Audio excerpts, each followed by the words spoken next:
Comex Digital Talk. Tivemos um primeiro dia incrível, cheio de palestras super interessantes, com o público interagindo. Obrigado pela participação de todos vocês. E hoje começamos um dia destinado às trading companies, comerciais, importadoras e exportadoras. E para abrir, hoje temos a Alessandra, que é sócia proprietária do Grupo MAP, mas quem vai se apresentar para vocês é ela. Alessandra, seja muito bem-vinda.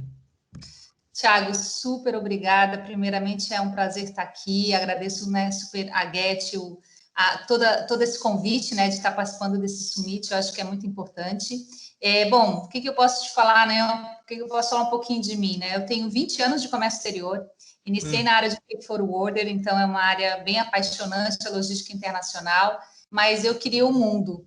E aí eu acho que quando a gente quer o mundo, a gente quer tanta coisa, né? E o comércio exterior é tão vasto. E então eu decidi empreender, eu abri a minha primeira empresa, né, a MAP Logistics em frete internacional, depois eu abri a MAP Business, que é uma trading, né, uma comercial exportadora e importadora. Então, para quem não sabe a diferença, é que a trading ela é aberta, com capital social aberto, enquanto a comercial exportadora e importadora não é uma SA.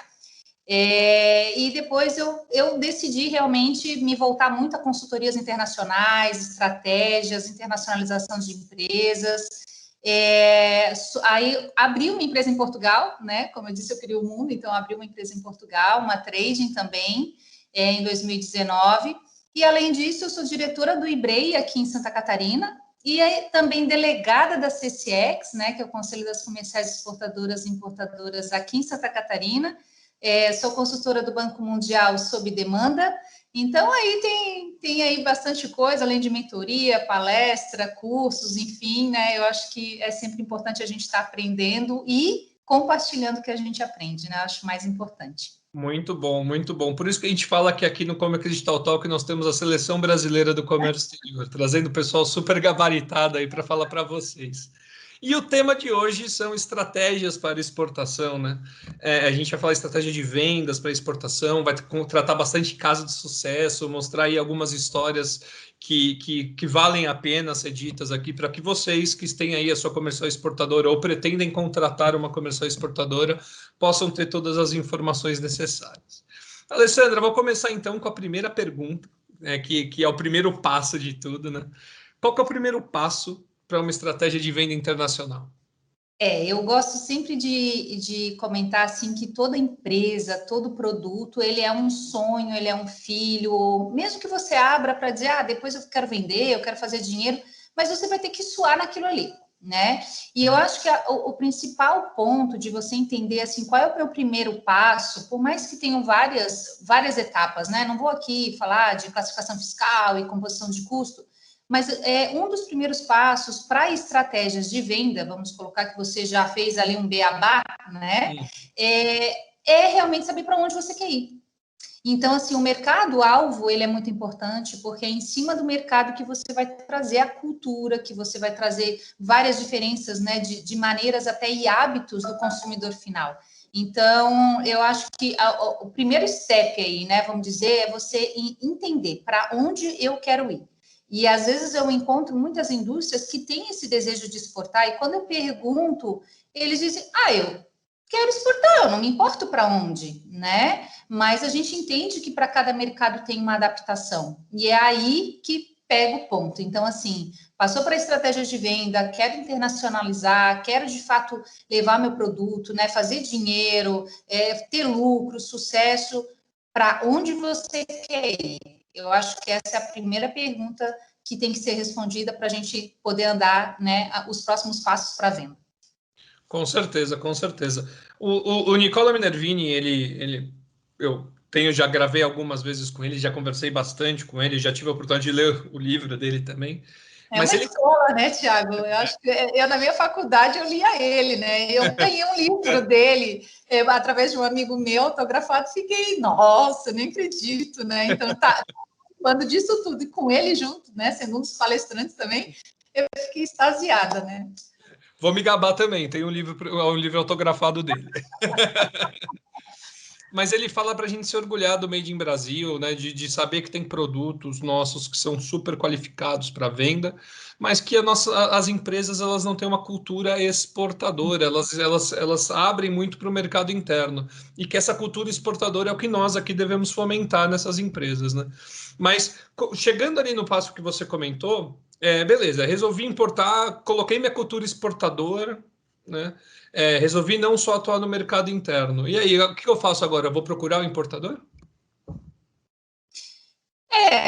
Assim, né? Tem várias estratégias.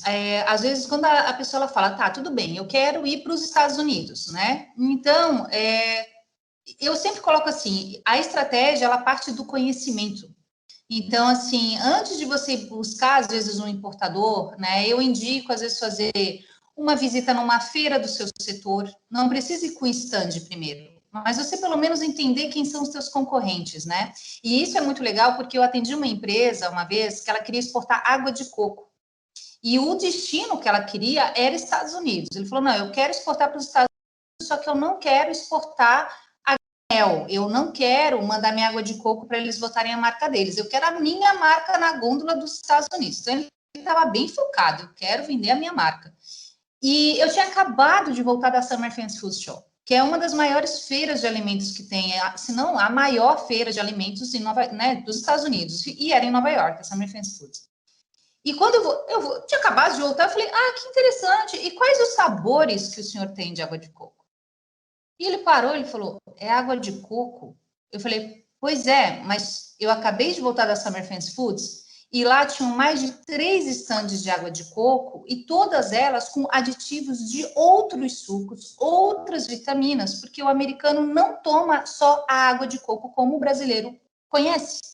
Uhum. E aí ele parou assim, não, mas daí isso aí não é água de coco. Eu falei, veja bem, a água de coco é uma base alimentar para eles. Então, eles vão adicionar suco de morango, né, cranberries, qualquer outra coisa. Eles vão adicionar vitamina, eles vão adicionar ácido fólico, eles vão adicionar um monte de coisa, porque o americano, a tendência dele, da alimentação, é ter numa caixinha um almoço. E aí, com isso, ele... Nossa, então eu vou ter que trabalhar muito para isso. Eu falei, vai. Né? Então, veja bem, então assim, mas se ele tivesse ido nessa feira, feito pelo menos uma pesquisa para entender se o produto dele está adequado naquele mercado, aí sim ele pode entrar em contato com o importador para tentar vender e fazer realmente esse levantamento de busca de importadores. Mas se você nunca nem sequer, ou não tem uma comercial exportadora, ou não tem, né, alguém representando ou buscando essas informações para você, não necessariamente ele precisa ir, mas que ele tenha conhecimento de causa do mercado desses concorrentes que estão lá, ele vai estar perdido, ele vai se frustrar. Ele vai ligar para 10 importadores, os importadores vão dizer, não gostei do teu produto, nem precisa mandar amostra, não é o perfil, e ele vai dizer, tem gente que fala que exportar é bom, mas eu não consegui, né? Então, a importância de você saber do teu mercado, e aí sim, depois uma das estratégias é entrar em contato com os importadores, oferecer, mandar catálogo, amostras e por aí vai. Perfeito, perfeito. E você citou aqui para a gente a questão sobre feira, né? Eu fui visitar uma feira, né? E trouxe toda essa experiência. A feira ainda é o ato mais rápido e mais importante do conhecimento de mercado e de estreitar relacionamento com o importador? A gente tem a feira, né? Eu acho que a feira, depende muito do segmento, sabe, Thiago? Então, assim, hoje na MEP nós trabalhamos com 5 segmentos muito fortes. A gente trabalha com alimentos secos, bebidas alcoólicas, a linha de cosméticos, linha de vestuário e moda e home decor. São as 5 linhas que hoje a gente realmente faz prospecção internacional. Nós fazemos, em média, de feira, 4 feiras internacionais por ano. Então, vejo que para nós esse ano foi um baque, né? A gente normalmente está nas grandes feiras como Cial, Couteri, também Anuga, Biofac. Então, assim, e fora as feiras também nacionais que a gente participa muitas vezes para pesquisa de mercado. A feira, de forma geral, ela vai te trazer mais conhecimento do que negócio. Então, assim, feiras destinadas a alimentos e bebidas e cosméticos, nós passamos por legislações específicas que, se você ainda não está adequado naquele país, você não vai conseguir tirar um pedido na feira. mas você pode fazer sim um networking com distribuidores, às vezes até com importadores, com lojas, youtubers, marketing. Então, assim, vende tudo no teu stand ali, a gente fica ali o stand o dia inteiro, então vende tudo, né? O networking, ele rola muito ali. Só que a efetivação do pedido e da venda para esses 3 segmentos, ela é mais lenta, porque precisa de uma convergência regulatória, né? E nem sempre as indústrias já estão com isso pronto. Então, agora, se você já é de uma área mais home decor, uma área de moda, você consegue tirar pedido na feira.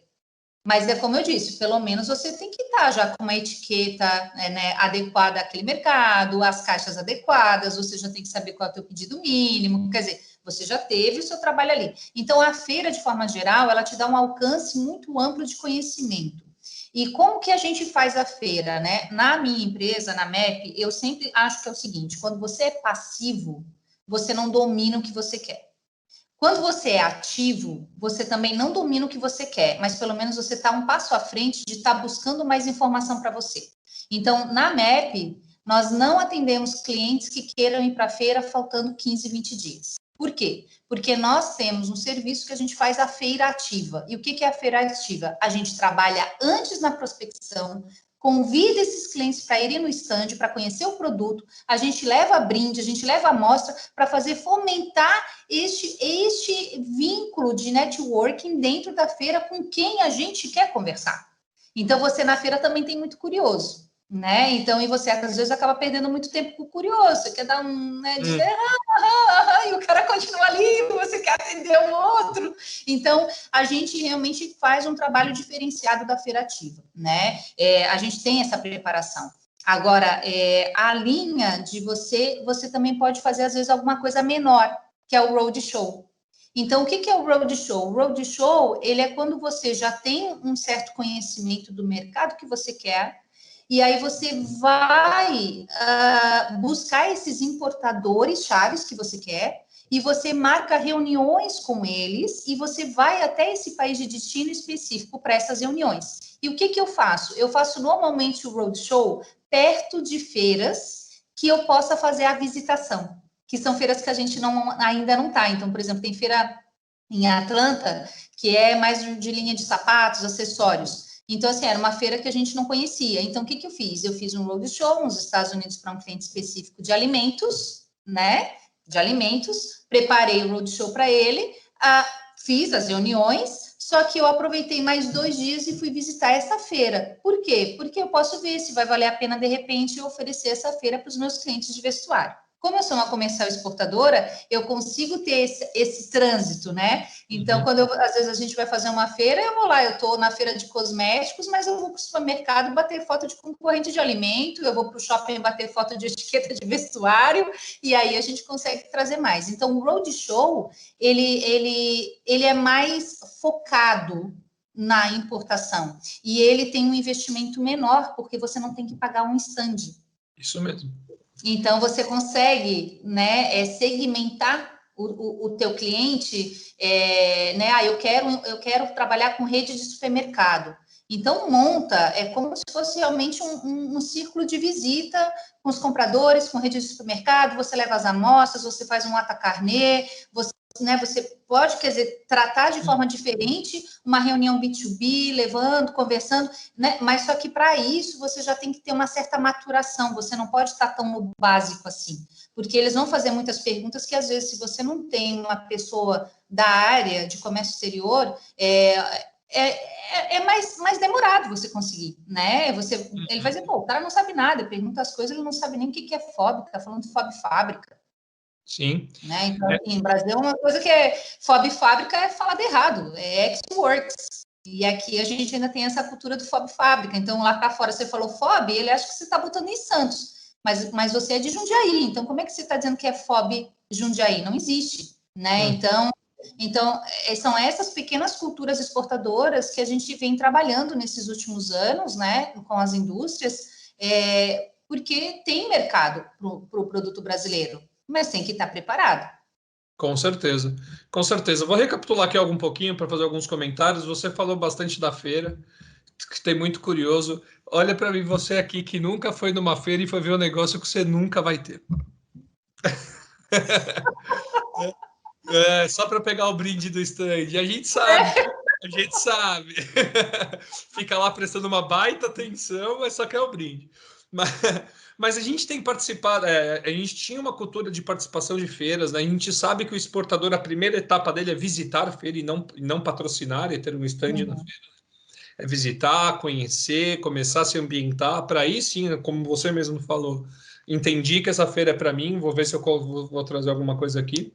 E tem os roadshows, que você bem mesmo explicou. O roadshow ganhou uma fama entre 2000 e 2010, que só tinha roadshow aqui no Brasil.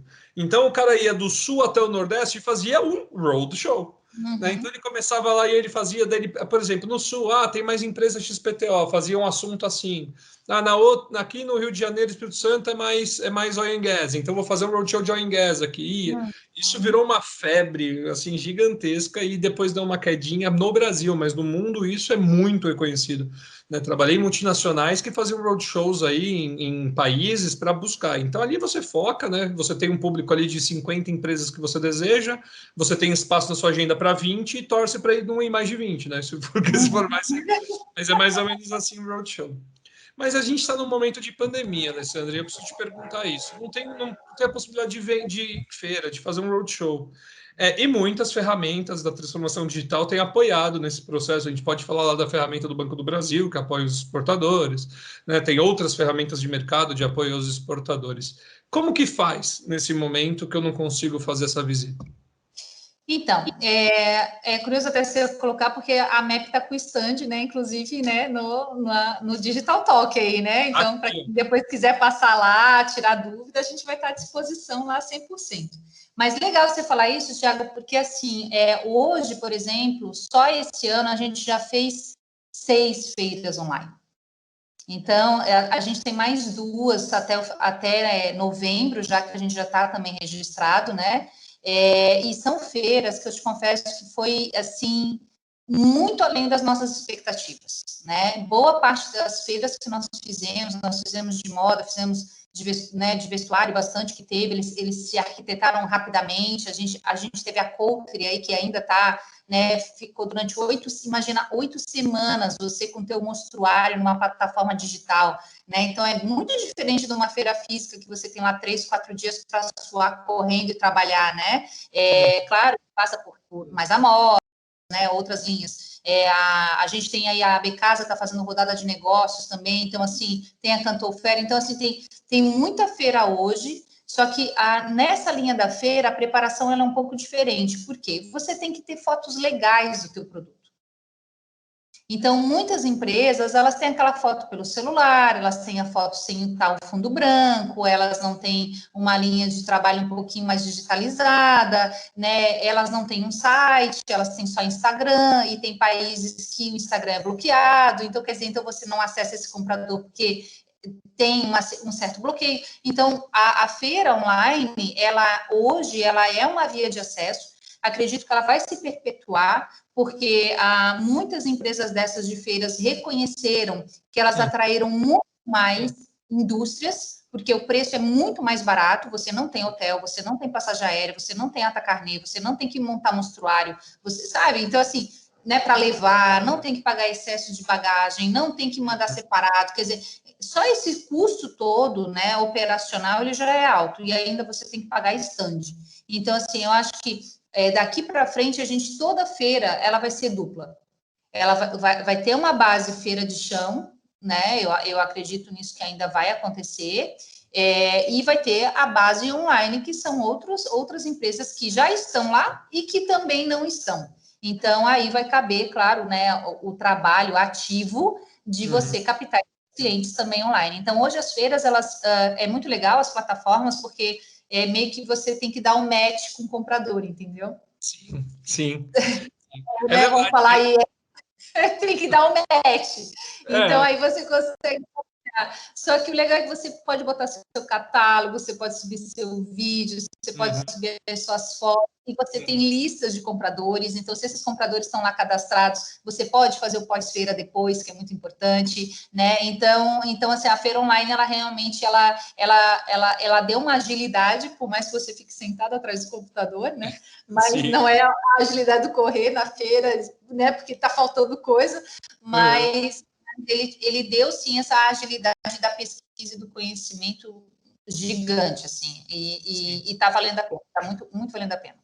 Que legal, que legal. E não tem a dor da panturrilha, né? De 3 dias numa intermodal, que a gente já passou bastante por isso. Já fui várias vezes. Intermodal, desde 2014 eu vou na Intermodal e esse ano não teve. Eles fizeram digital, o Intermodal Experience, foi bem legal. E legal, muito bacana a sugestão que você deu. A gente está aqui tentando ser um dos pioneiros nesse momento com o evento digital. O primeiro que teve aqui, que a gente teve ciência, tá? Se eu estiver errado, me corrijam aqui no chat, pessoal. E podem mandar pergunta para a Alessandra também. Mas o primeiro que eu vi aqui no Brasil foi em junho ou julho, né, digital, que foi ali um dos primeiros. Deu um monte de problema, mas mesmo assim deu certo. E aí foi fomentando e trazendo. E para o mercado de Comex, a gente também que fizeram digital, trazendo agora o Comex Digital Talk para vocês. Então vai lá, visita o stand da MAP, conversa lá com a Alessandra, com o time dela, tem lá um chat específico, vocês vão poder acessar todas essas informações. Mas a parte do evento online, a gente sabe, tem ali o stand, você consegue conversar, né? Como a gente está fazendo aqui no Comex Digital Talk. Mas também existe uma talvez, não sei, estou te perguntando. E aí existe lá aquela velha diferença entre marketplace e o e-commerce, se o e-commerce ele vai funcionar numa exposição. Me conta, como que eu consigo fazer um processo de venda numa exposição? Dá certo? Então, primeiramente, assim, quando você vai para uma exposição dessa, você está tratando com B2B. Uhum. E normalmente você tem as pessoas que são compradoras, ela tem lá uma certa valor que ela pode comprar, enfim, e ela tem essa independência, mas você às vezes vai ter ali pessoas que gostaram do seu produto e que vão depois entrar numa negociação, porque elas têm todo ali um departamento atrás, financeiro, tributário, né? E vão embora. Então, assim, nessas plataformas, a gente gosta de falar assim, tipo, ela não é um e-commerce, e ela não é um marketplace. A plataforma da feira online, ela é só a exposição e a partir dali você vai gerar um diálogo. Então, eu vou te dar um exemplo. Nós participamos da Curves com um dos nossos clientes, que é da linha mais de lingerie, biquínis, né? E ele também tem fitness, então a Curves ela é mais voltada também para fitness. Nós fizemos durante 10 dias a plataforma, fizemos vários contatos, foram mais de 90 contatos, e eu digo assim, contatos de compradores, não estou falando de curioso, né? Então, assim, contato de compradores, dos 90, o nosso target, porque também tem isso, né? Eu tenho 90 interessados, mas depois nós vamos ver o target que eles acompanham, e como o meu cliente, ele é para um público A, então, dos 90, a gente tem 40. Então, veja, está numa boa porcentagem, quase 50-50 aí. E desses 40, nós já conseguimos, pelo menos, em 2 semanas depois da Curves, nós já conseguimos 8 pedidos. Olha só. Então, e dos outros nós ainda estamos conversando. Só que devido à pandemia, a gente tem um problema com a indústria, e não é só com né, com toda a indústria, que se chama matéria-prima. Então, a gente está realmente hoje nivelando os pedidos, porque talvez a gente não vá conseguir agregar todos os pedidos nessa coleção, mas já para a próxima coleção, esse meu cliente específico, essa indústria específica, ele falou, não, quando vier eu já vou me cadastrar, porque eu vou para outra, né? E quando tiver física, eu quero ir físico. Então, veja que a plataforma online de feira, ela não é a venda e-commerce marketplace. O e-commerce marketplace é diferente, é uma outra estratégia. Normalmente, o e-commerce, as pessoas confundem, né? O e-commerce, ele é uma loja virtual que se refere ao estoque que a sua empresa tem, físico. Isso é e-commerce. Então, eu sou uma indústria, eu produzo e eu tenho a minha loja online, e essa minha loja online eu revendo porque eu tenho controle do meu estoque. Isso é um e-commerce. O marketplace não é isso. O marketplace é uma plataforma de venda que tem um intermediador no meio, mas que ele não compra e revende a mercadoria. Ele só faz a intermediação de negócio como se fosse um representante. Então, quando a gente fala de estratégias de e-commerce na exportação, vou dar um exemplo. Eu fui para o Chile para um roadshow, eu fiz 14 reuniões em 5 dias, então foi assim, fantástico. E um dos locais que a gente foi, né, posso até falar, porque é a Falabella, que é gigante, todo mundo conhece, eu fui com a diretora da Falabella para colocar o produto lá, como funciona, e a Falabella, naquele período, né, ela falou o seguinte para nós, tanto a da FIT também, foram as duas, né, maiores que a gente fez a reunião, dentre outras, mas elas disseram o seguinte: hoje nós trabalhamos com marketplace. Então, o que é para marcas novas? Então, o que é o marketplace? Eu preciso mandar um pequeno estoque para lá, através de um agente local, uma trading. Esse estoque fica lá, ela bota no ar esse estoque, né? Esse produto, e se vender, ela então vai fazer o pedido, mas o teu produto está lá. Então, quer dizer, você não tem garantia nenhuma de venda. Isso é o marketplace que está acontecendo hoje, né? Então, quando nós montamos em Portugal a empresa, né, do nosso grupo, foi justamente para que a gente pudesse dar esse apoio. Por quê? Porque com a minha empresa lá, eu estou conseguindo hoje fazer cadastros em e-commerces, em lojas que são multidisciplinares, que elas trabalham com vários produtos, com várias marcas, e elas compram. Então, eu consigo ter esse estoque em Portugal para que eu possa fazer essa distribuição para essas lojas virtuais que como a gente também está fazendo cadastros na Amazon, no eBay e nos maiores sites hoje e marketplaces que tem na Europa. Então, quando você tem um marketplace na exportação, significa que você vai mandar para um parceiro que você firmou para que ele cuide desse estoque. Existem gente que faz só o dropshipping e o cross-border, ou seja, ele não faz venda, ele só fica com a parte do armazém e do controle, né, da expedição. E tem outros que não, fazem o cross-shipping, né, o cross-border e o dropshipping ali, mas também fazem a prospecção de mercado. Então, veja que quando você está entrando numa série de marketplace, não é um negócio que você acorda de manhã e diz, vou mandar um container para ver o que dá. Legal.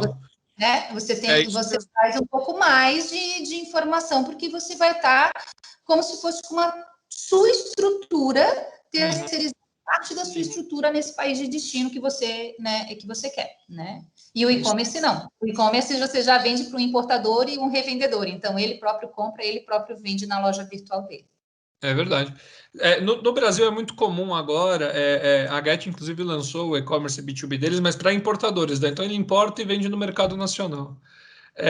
Uma próxima etapa para que vocês tenham e-commerce para exportadores, isso, mas tem um problema muito grave, que é o estoque. E aí, como que eu abro algo que foge do meu controle com estoque futuro, que eu não vou ter o estoque atual, para fazer venda? E se 3 resolvem comprar? E o que eu faço? Onde que eu enfio a cara? Né? A gente brinca aqui, então, né? Então, esse é um ponto muito interessante que você citou. E para você que está aqui nos assistindo, que não sabe o que é cross-border, dropshipping, a gente vai deixar aqui, tem uma matéria bem legal da ShipSmart, que é uma cross-border aqui brasileira, que fala sobre o que é cada um deles, a gente deixa aqui para vocês. Alessandra, e o que é pop-up? Né? Todos os produtos, eles podem usar dessa modalidade aí do pop-up? O pop-up ele é muito usado na linha da moda, né? Então, ele, na verdade, eu brinco assim que ele é o glamour, né? Então, o que é? Você quer lançar a tua marca, então, assim, normalmente você já conhece um pouco mais do mercado, você já trabalha um pouquinho mais na estratégia. E pop-up a gente fez um na Colômbia muito legal de uma cliente nossa de vestuário, né? Ela tem, assim, uns vestidos maravilhosos. E lá ela já vendia, e essa empresa, então, essa loja, né, multimarcas, ela disse, olha, eu queria fazer um pop-up. Então, normalmente, essa loja, ela vai cobrar, né? Gente, nada é de graça, tá? Tudo tem que ter investimento. Então, eu digo assim, não olha pelo dinheiro, porque dinheiro vai e volta para todo mundo. O ponto é o investimento. Então, tem que ter. E aí, ela fez lá todo um planejamento. Então, assim, aí ela fez toda a parte, chamou youtuber, chama jornalistas, fala da marca brasileira, fala dos diferenciais da marca, traz os principais compradores, traz os críticos de opinião, traz às vezes até pessoas, artistas. Então, assim, o pop-up ele tem essa fase, né? Isso mais no vestuário, né? Então, assim, ele tem muito esse trabalho de estar trazendo isso, olha, né? Então, assim, ele é um trabalho. Mas existe aquele outro pop-up que muita gente acha e que é o balão de ensaio, por exemplo, num aeroporto. E esse pop-up, às vezes, ele é muito interessante fazer, porque você consegue fazer esse investimento, às vezes, por 2, 3 meses, que são aqueles guichezinhos, às vezes, que você tem no aeroporto, sabe, que ele é rotativo, e aí você trabalha ali, e ali você consegue rapidamente entender aquele público que está transitando. Então, às vezes, eu vejo clientes querendo fazer lojas conceito, ou fazendo outras coisas já maiores, sem estar passando, às vezes, por um pop-up desse. Porque ali, às vezes, você consegue definir um pouco mais o tipo de público. E num aeroporto, se você pegar, por exemplo, um aeroporto grande, como, sei lá, Guarulhos, Rio, Brasília, você está transitando com N culturas ali. Então, assim, como o produto da exportação, né, o produto ele tem que ser adaptado. Então, você imagina você fazer, às vezes, um pop-up desse em Nova York, você fazer um pop-up desse em Dallas, Atlanta, Lisboa, Madrid. Quer dizer, a quantidade de gente que vai passar, que vai ver a tua marca, é gigantesca. Então, esse é um tipo também de investimento que clientes que já estão maduros. Então, veja assim, né, Thiago, a gente está conversando aqui e a gente está indo na linha da maturação de cada etapa. Exatamente. Então, não adianta você que nunca exportou, nunca foi numa feira, querer se lançar num pop-up. Não dá, não dá, não dá, né? Vai querer fazer né, aquele espacato sem nunca ter feito o balé e nunca nem ter que ser alongado. Não vai dar, o cara vai estourar, não dá. Então, a gente tem que, né, ir de forma gradual, né? Então, o pop-up, vamos dizer que ele é o top da galáxia, né? Aquela coisa assim, tipo, pô, cara, eu fiz o pop-up com um jornal, né, com câmera, ou, pô, já consegui botar dentro do aeroporto de Nova York, até porque tudo isso você passa por uma análise se o teu produto ele é adequado para aquele público. Existe todo um marketing atrás de loja, de shopping, de aeroporto, de tudo isso para ver se ele vai querer a tua marca. Não é porque você quer entrar que você vai entrar. Então o pop-up ele é interessante por isso. Ele é uma outra ferramenta. Ela é uma ferramenta, obviamente, que você vai, às vezes, trabalhar mais com B2C do que com B2B, né? Você também pode fazer pop-ups para B2B, mas você consegue fazer com que a tua marca chegue no consumidor final. Legal, muito bom. Pessoal, assim como a Alessandra falou, foi passo a passo. Então, a gente tratou ali desde o início do seu processo, né? A primeira pergunta que eu fiz para ela foi qual o primeiro passo para uma estratégia de venda internacional. E a gente chegou aqui até o pop-up. E aí tem uma pergunta-chave para esses exportadores, para essas indústrias, né, que não têm uma cultura exportadora e desejam exportar ou não têm um conhecimento para exportar, do porquê, qual que é o benefício de contratar uma comercial exportadora. E eu gostaria muito, Alessandra, se você me permite aqui te pegar de surpresa, que assim que você respondesse os benefícios, você contasse o case de moda, de como você levou para a Europa, que foi quando lá nos primórdios das nossas reuniões, quando a gente começou a se conhecer, que você contou esse case que é muito legal.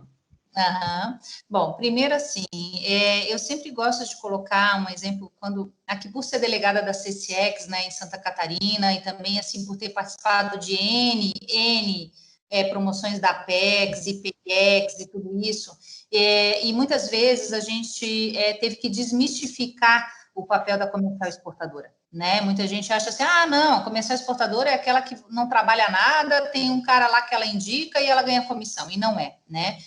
A comercial exportadora, ela é seu jurídico, porque a gente tem que entender de convergência regulatória.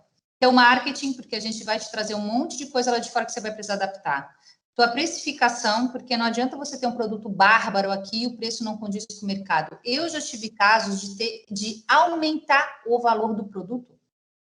A indústria aqui amou, né? Mas eu disse, não, a gente vai ter que aumentar o valor, porque você está muito abaixo do que o mercado lá paga, né? Então, assim, nós trabalhamos com a parte de vendas, prospecção, né? A gente parte de intermediação operacional. Então, assim, o que a comercial exportadora ela faz? Ela Tem comerciais exportadoras que só fazem operação. Então, ou seja, eu tenho um cliente lá fora, eu quero mandar, mas eu não sei fazer, eu não tenho radar. A comercial exportadora, ela vai fazer a sua operação, né? Então, o que vai acontecer? Você vai mandar a nota para a comercial exportadora vai fazer a exportação e ela vai transitar tudo o operacional. O Grupo MEP é diferente, porque além de a gente fazer o operacional, a gente faz, na verdade, a prospecção internacional e estratégias realmente de internacionalização da empresa. Então, além de fazer o operacional, a gente vai buscar os clientes. E aí, Thiago, é aquilo que eu sempre gosto de falar assim, você pode ir sozinho. Uhum. Você pode ir sozinho, isso não é problema. Só que eu tenho 20 anos de comércio exterior. Eu acho que eu já errei muito. Eu acho que eu já errei muito no básico. Eu já fiz vários erros que eu não cometeria, né? Então, assim, você que está entrando novo e não entende muito bem o que você está fazendo, que você não é da área, né? Claro, tem pessoas que já montam a indústria, já são muito tempo da área do Comex, não é isso. São pessoas que realmente não entendem da área aí sozinho. Eu acho um desperdício de tempo. Porque é a mesma coisa que você está com um facão abrindo caminho e eu já estou na BR te dando tchau, passando a 80 por hora.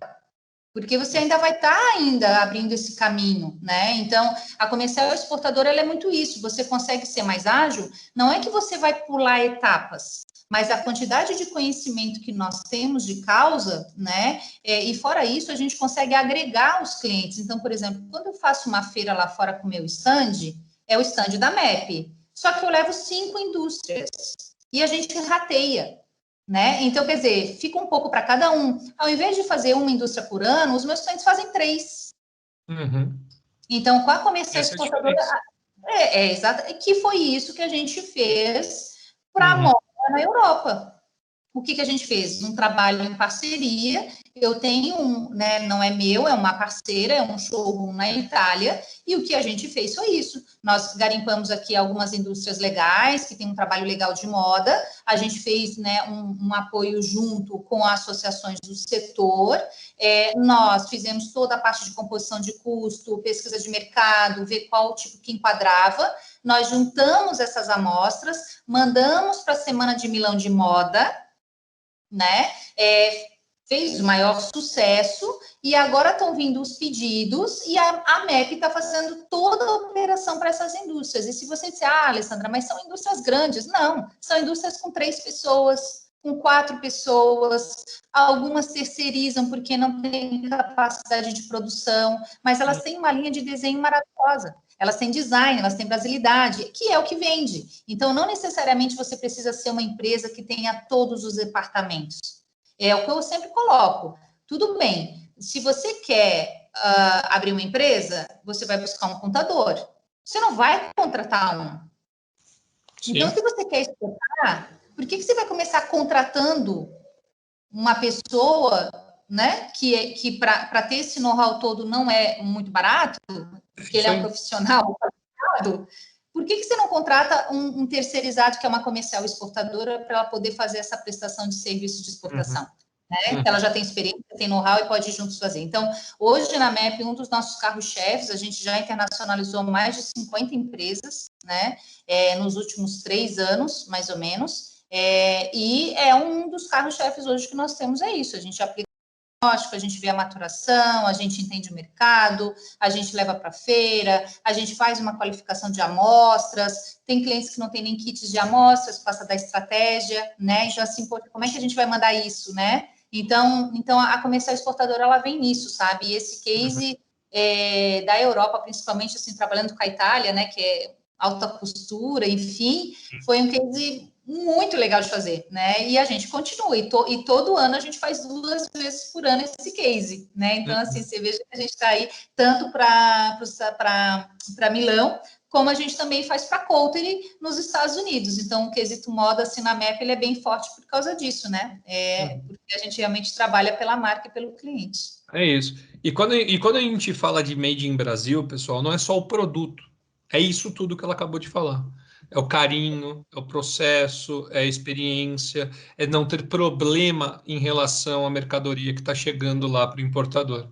Porque o Made in Brasil não é só um produto de qualidade, é o processo muito bem feito, sem problemas, que levam o nome do Brasil para o mundo para exportação. Então, mas o Made in Brasil, não, é tudo isso aí que ela acabou de falar, é o processo. Então, tem uma frase que ela falou, que eu vou repetir aqui para vocês, que fala, poxa, eu não tive nenhum problema com vocês, vou sempre fazer com vocês. Que falaram para a Alessandra. Uhum. Então, olha só o nome do Brasil sendo levado como um processo de ponto, comparado a outros países. Bom, verdade, Tiago, verdade. Essa frase, ela veio, inclusive foi por causa dessa frase que a gente fechou esse case, né, do showroom lá de Milão. Porque como nós tínhamos feito todo o trabalho de operação, né, desse cliente específico, dessa indústria específica, o showroom depois ele foi fazer um follow-up com os importadores, né? O que acharam do produto, se foi bem atendido.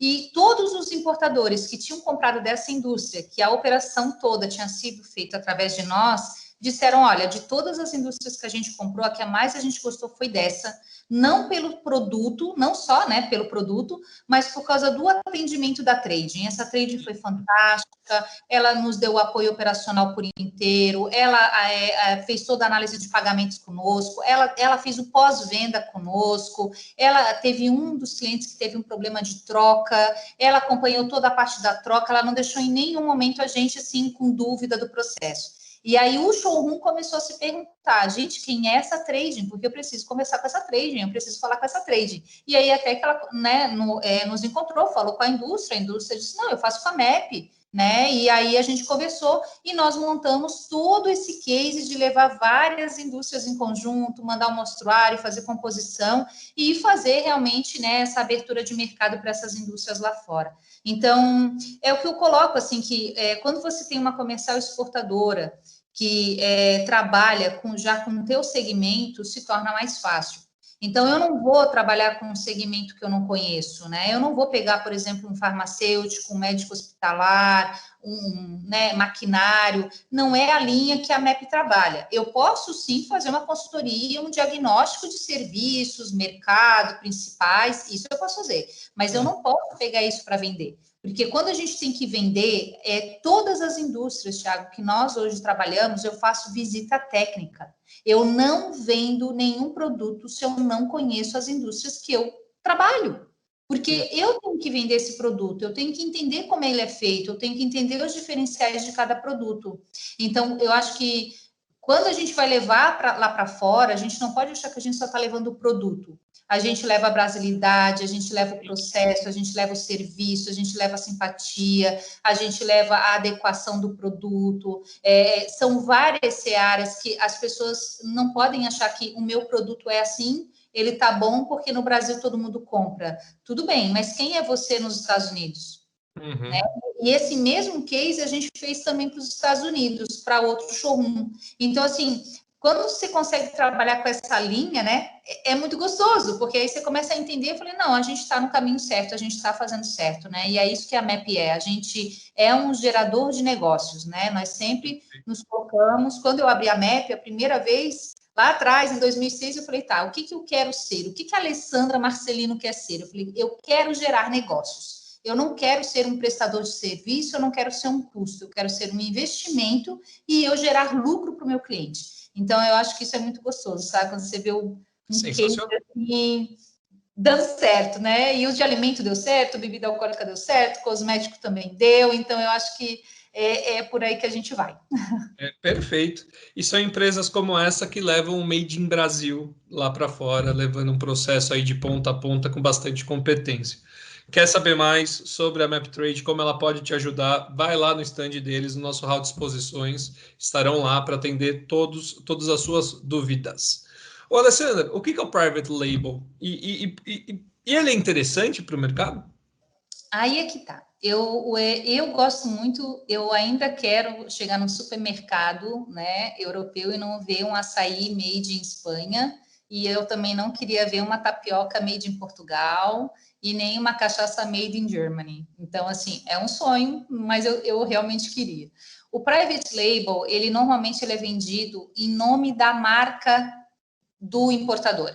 Então, ou seja, você é o fabricante, você manufatura, mas a marca que vai na embalagem não é a sua.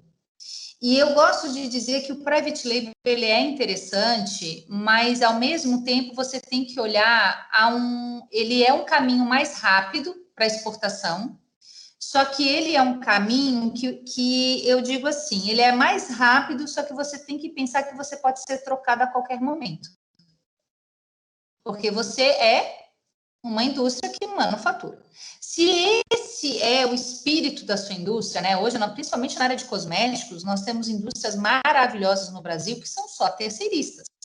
Elas não fabricam o produto delas. Se elas nasceram assim, e é esse o objetivo, visão e missão delas, show de bola.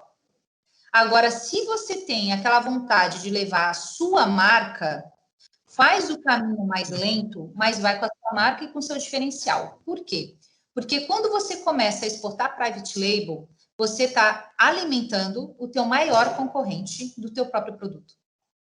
Então, às vezes, tem clientes que têm produtos aqui maravilhosos, que não tem no Brasil, até por causa realmente, né, dos ingredientes, das substâncias, principalmente os cosméticos, né? Os cosméticos brasileiros são muito bons, tem muita coisa boa, e pode ser levado, porque o europeu, principalmente o europeu, ele ama esses cosméticos brasileiros, que são, né, made Amazônia, né, enfim, e toda essa nossa, né, flora, né, maravilhosa. Mas quando você está botando um outro private, por exemplo, de um outro cliente, sei lá, um cosmético à base de açaí, né? Você tem que ver que aqui a 5 anos, quando você quiser entrar com a tua marca, ele já se consolidou como um dos melhores cosméticos de açaí. E então, aí agora, né? Então, o teu trabalho de marketing, de abrir a marca, vai ser muito maior. Então, o private label ele funciona assim para alguns produtos, mas eu sempre gosto de fazer aquela pergunta lá do começo: para onde você quer ir? Perfeito. O que você quer? Você quer o teu produto na gôndola de um Walmart, de um Carrefour? Ou você quer que outra marca apareça e as pessoas exatamente nem saibam que você é uma manufatura? E mais, tem gente que ainda manda tudo a granel, então nem aparece como fabricante. Pessoal, a gente está chegando no fim dessa aula aqui com a Alessandra, muito bacana essa parceria, essa disponibilidade em falar com a gente aqui no Comex Digital Talk. E eu vou fazer a última pergunta polêmica. Como que eu posso consignar um produto na exportação e outro, eu devo consignar um produto? Ai, meu Deus, essa pergunta eu acho muito complexa. Porque a consignação, Tiago, aqui no Brasil, ela já é complexa, né? Hoje a gente já tem uma legislação que nos barra muita consignação, que tem que ter um período de retorno de nota, etc. Na exportação é mais difícil ainda, porque se você tem um marketplace que pode fazer esse controle lá para você, né? Então, assim, que pode consignar naquele mercado, cobrar, pegar de volta, é uma coisa. Só que quando você consigna, aqui no Brasil, nós temos toda uma tratativa documental que pode ser mais complexa. Porque quando você manda essa mercadoria, você tem que mandar sem cobertura cambial, porque você não sabe nem se vai vender. E depois, se você quiser receber esse câmbio de volta, você tem que fazer as retificações. Então, quando a gente está falando de consignação, eu sempre gosto de conversar com o cliente assim, tá? Você quer mandar esse produto consignado como investimento?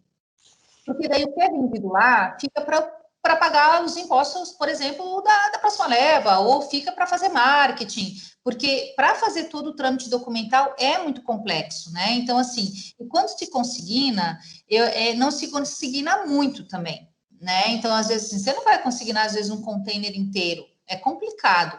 O que normalmente se acontece muito em grandes transações, a gente tem algumas redes de supermercados que são nossos clientes, né, que compram, eles pedem prazo, bastante prazo, às vezes 120, 180 dias, né, e aí eles pedem prazo de pagamento. Mesmo o prazo sendo estourado, e às vezes eles atrasam, mas ainda é pago. Mas agora não é tão consignado, que é esse consignado, manda, se vendeu, vendeu, e o ponto também é o seguinte, como é que retorna essa mercadoria se você não tem onde deixar? Porque você vai mandar consignado, como é que retorna? E o consignado, lá fora, ele não vai pagar o imposto de destino. Ele quer que você entregue com todos os impostos de lá pago, ele quer na porta dele liberado. Então, quem é que vai ficar com todo esse fiscal, né? Com esse imposto que foi pago, né? Ah, mas eu posso fazer uma exportação temporária. Você pode fazer uma exportação temporária, mas de qualquer maneira você tem que ter uma importadora lá que faça essa importação temporária, porque a pessoa que está consignando, ela não vai se mexer para fazer documentos de importação temporária. Jamais. É verdade. Pois é, pessoal. Depois de toda essa aula aqui, a gente chega ao fim de uma sessão extraordinária com a Alessandra. Alessandra, muito obrigado pela sua participação. Tiago, olha, só tenho a agradecer. Muito obrigada pela oportunidade. Eu acho que é fantástico. Quanto mais a gente desenvolver as indústrias, quanto mais elas entenderem que elas podem trabalhar com mercados, né? E tem pessoas que comentam que vamos trabalhar com mercados menores. E eu digo assim, mercados menores, mercados maiores é o mesmo trabalho. Então, assim, pensa no seu produto, qual mercado é melhor, né? Se é o americano, então investe no americano, né? Se é o europeu, investe. Se é o do Equador, investe. Se é o Paraguai, investe. Mas realmente entender o seu mercado, entender o seu público é fundamental para ter sucesso, sabe, na exportação. Com certeza, com certeza. E, pessoal, tem muita coisa boa ainda hoje. A gente vai começar agora, Milton Gatto, com classificação fiscal de mercadorias. Depois tem o Adilson Marques, mais uma aula que a gente está trazendo aqui para vocês de importação por conta e ordem, encomenda, benefícios fiscais, o que mudou na importação por encomenda. Fica de olho, o Adilson tá show. Depois nós temos a Renata Ribeiro falando de logística operacional para pequenos empreendedores. A Carol Marchioli de novo aqui conosco falando sobre arbitragem em Comex. E finalizamos esse dia extraordinário com o Samir Ked, o professor Samir, falando de Incoterms 2020. É só o segundo dia de 5 dias focados em você, profissional aí, empreendedor e do ramo do comércio exterior brasileiro. Vem com a gente, pessoal.